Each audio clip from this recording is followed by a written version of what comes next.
Hi friends, നമുക്കൊരു fresh lime അടിച്ചാലോ.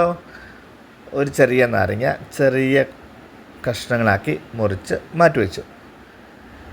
അപ്പം മിക്സിയുടെ ജാറിലേക്ക് 2 ഗ്ലാസ് വെള്ളം ഒഴിച്ചു. അതിലേക്ക് ആവശ്യത്തിനുള്ള പഞ്ചസാര ഇട്ട് കൊടുക്കാം. നമ്മളുടെ മധുരത്തിനുള്ള പഞ്ചസാര ഇട്ട് കൊടുക്കാം. ഇനി ഒരു ചെറിയ കഷ്ണം ഇഞ്ചി വേണം.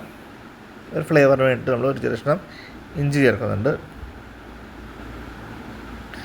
അപ്പം ആദ്യമേ ഈ പഞ്ചസാര ഇട്ട വെള്ളം ഒന്ന് ബീറ്റ് ചെയ്യാം, മീൻസ് ഒന്ന് അടിച്ചെടുക്കാം.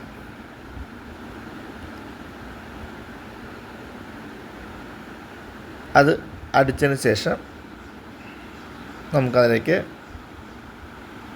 പഞ്ചസാര നന്നായിട്ട് അലിഞ്ഞ ശേഷം നമുക്കതിലേക്ക് ഇഞ്ചി ചേർത്ത് കൊടുക്കാം.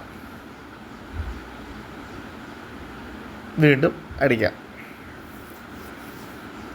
നാരങ്ങ നമ്മൾ അവസാനം ചേർക്കുന്നുള്ളൂ, കാര്യം അല്ലെങ്കിൽ നാരങ്ങ ഒത്തിരി കഴിച്ചു പോകും. അതും കഴിഞ്ഞു.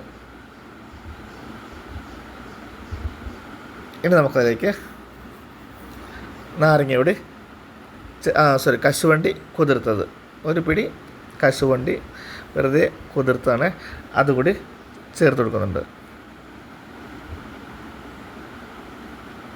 അതൊരുവിധം അരിഞ്ഞ ശേഷം നമ്മൾ അരിഞ്ഞ ആ ചെറിയ നാരങ്ങ, കുരുകളഞ്ഞ ചെറുനാരങ്ങ അതുകൂടി ചേർത്ത് കൊടുത്തു.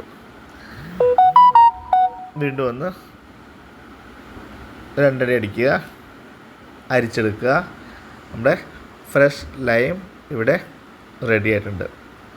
ഐസ് ക്യൂബ് ഉപയോഗിക്കാം, അല്ലെങ്കിൽ തണുത്ത വെള്ളം ഉപയോഗിക്കാം. അപ്പോൾ ഇഷ്ടപ്പെട്ടാൽ ലൈക്ക് ചെയ്യാനും ഷെയർ ചെയ്യാനും കമൻറ്റ് ചെയ്യാനും മറക്കല്ല്. നല്ലൊരു വീഡിയോ വേണ്ടി നമുക്ക് നാളെ വീണ്ടും കാണാം. Have A nice day. Thank you.